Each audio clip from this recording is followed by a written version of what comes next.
Hi, I'm Chris. We're going to go on a printing adventure today. I recently purchased a Canon ImagePrograph 4100. It is a large printer. It can do up to 44 inches wide. It weighs 273 pounds and it has a gallon of ink that it came with. I'm really excited. I've been into photography for a while. I like to raise money for Angelman Syndrome Foundation by doing photography fundraisers. I basically take pictures of people, and instead of them paying me, they send it off to find a cure for Angelman syndrome. You can learn more about Angelman syndrome at angelman.org, and I'll probably put a link to my support page where you can donate if you feel so inclined. Anyway, so I would like to do a quick speed run of how I printed this. I'm not really going into the details of how I edited this, although I might do that in another episode. That took quite a while because I'm merging a bunch of images from the same posing, but sometimes people blink and I'm taking a picture of 10 people, and so basically I mask off parts of what they're doing. Today's episode, though, really is about a sample paper that I got. We're going to be printing this. This is the exact image that I print in this episode. It is on a canvas paper by RedRiver Paper. They're a company based out of Dallas, I think. And this is RedRiver Blanco matte canvas. It is an 8.5 by 11, and the goal was to figure out how well does color and resolution work on this particular medium. On other types of papers, matte, glossy, and luster type regular photo papers, the resolution is pretty good. On this particular, you'll find that the resolution is not very good. I think that the general intent with a canvas print is for it to be viewed from a distance, and so you're not going to be up pixel peeping at the particular canvas, because usually it's a little bit cheaper to make a huge print, wrap it around a frame, and not have to buy a big sheet of glass that you're worried if it's going to get smacked by a football from the kids or whatever.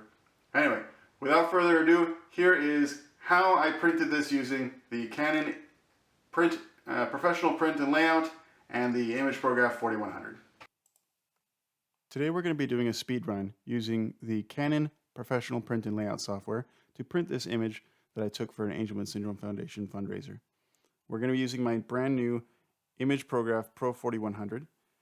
Here I've already added the image by just dragging it into this image slot. The image slot is shown with this red outline. We'll come back to that. So your settings need to be on custom, and once you change stuff, it will turn into custom, so don't worry about that. When I turn my printer on and off, sometimes the IP changes, so I need to switch to the correct one. And you can use either single or multiple images. It doesn't really matter. If you picked multiple, you can still just print one. That's fine.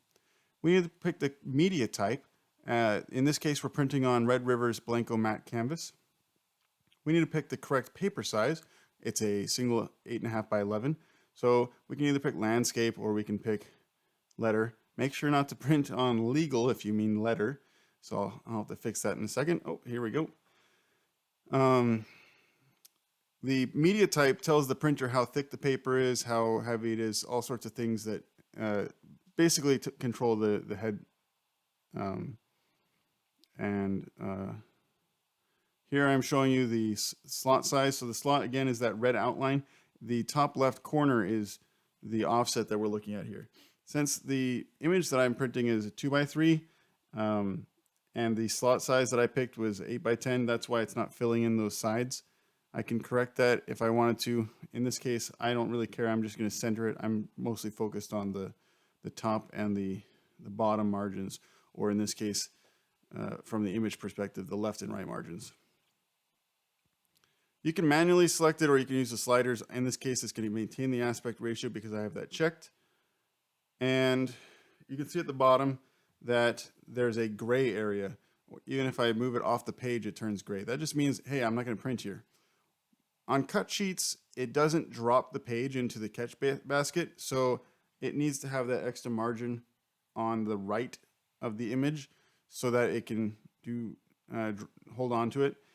We need to tell the software we're using the ICC profile we pick here, and in that case we've already installed that for the Blanco matte canvas for the Pro 2100 or 4100 series. Black point compensation basically transforms the dynamic range from your image to fit the dynamic range of the paper. Here you can see it will print a header at the top or at the bottom if you want a footer. If you want to, you can change the header and footer position from the short edge to the long edge. The only reason really why I would use text setting is if I wanted to have a contact sheet with multiple images and remember, hey, this is the image name or something like that. I don't really see a whole lot of other reason to use it. There is an option at the very bottom to print the photo information. That's where it's going to add the image name, so you can see the JPEG name here.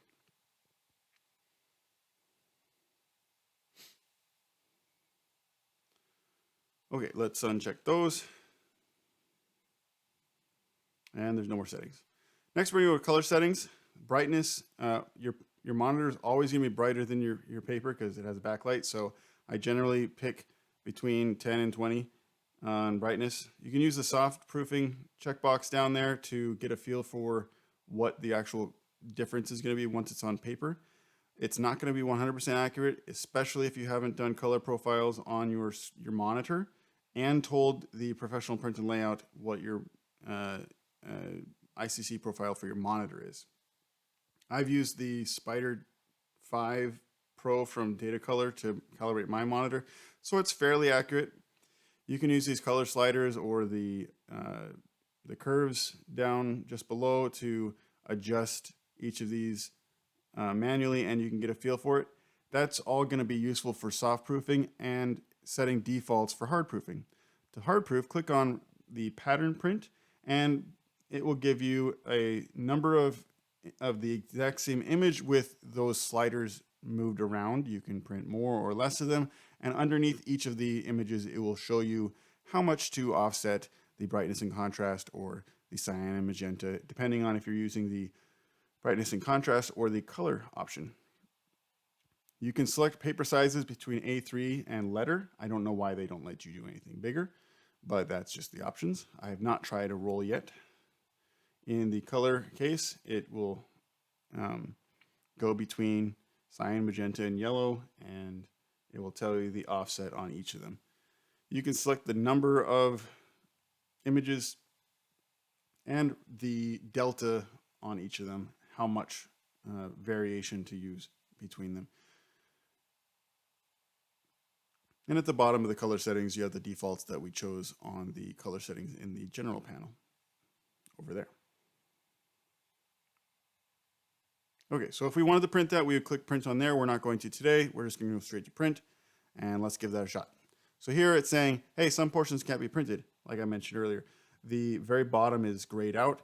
That's where the paper is going to be held when the print is done. So that's why it needs a little bit more space on that side. If this was a roll, we could print all the way to the edge because it's just going to cut it at the end. All right, so we've sent the image off to the printer. We've told it the media type. We've told it the ICC profile. Now we need to tell it, here's our paper. And it's saying, hey, I haven't loaded anything. So we need to click OK. It's going to ask, hey, what should we do from the following list? I'm going to hit load paper. And then it's got a nice walkthrough on the screen there. It's going to say, hey, we need to open the top sheet of the printer. So let's put the camera on a tripod. I'll show you what that looks like. If I open it from the side, it's kind of wonky. I think I probably should be opening it from the middle. And it's going to tell me to use these orange guides on the right and at the top to align the paper. First, I need to open these little rollers and load the paper in underneath them. So here I'm showing how small the gap is for the rollers. It's not very big, but when I open and when I raise and lower that lever, those are going up and down. A little bit hard to show you while holding a camera, so I just got it in there. And here is the orange alignment lines. So here it's still showing me what do I need to do. I need to lower that release lever, so let me go ahead and do that. Now it's telling me I need to close the top cover. So let's go ahead and do that. I'm not using a macro lens and it is having trouble focusing that close. So we've closed it. It says, okay, I'm processing. Let's wait and figure this out. Okay, did you mean to print this kind of paper is what it's asking me when I just noticed that. So we need to select, it says, hey, I noticed you have RedRiver Blanco matte. Is that the one you wanted? If that wasn't, I could select it from the custom menu of the different media types that I've loaded into my printer. So I've in the past told my printer, hey, here's some media types to add to your defaults. Normally all the Canon media types are going to be in the paper, in the printer. But in this case, RedRiver's created some AM1X files for me to load. All right, here's the printer going and it is printing away. You can see that on the right side, it is not going to go all the way edge like we know. And it's just holding on to that paper right now. The handle needs to get lifted. If the paper was a lot longer, I'd want to make sure to hold it with my left hand while I raise that. But in this case, it's short enough that I can just put it up here. And it looks fine. The resolution is still kind of poor, but as we zoom in, you can see that the resolution is fairly low on this particular paper, but not the image itself. The image was taken at 45 megapixels, and this is only an 8x10. So this is 100% the paper's fault. I've printed on a bunch of other papers now, and Canvas just does not have the resolution that matte or glossy paper has.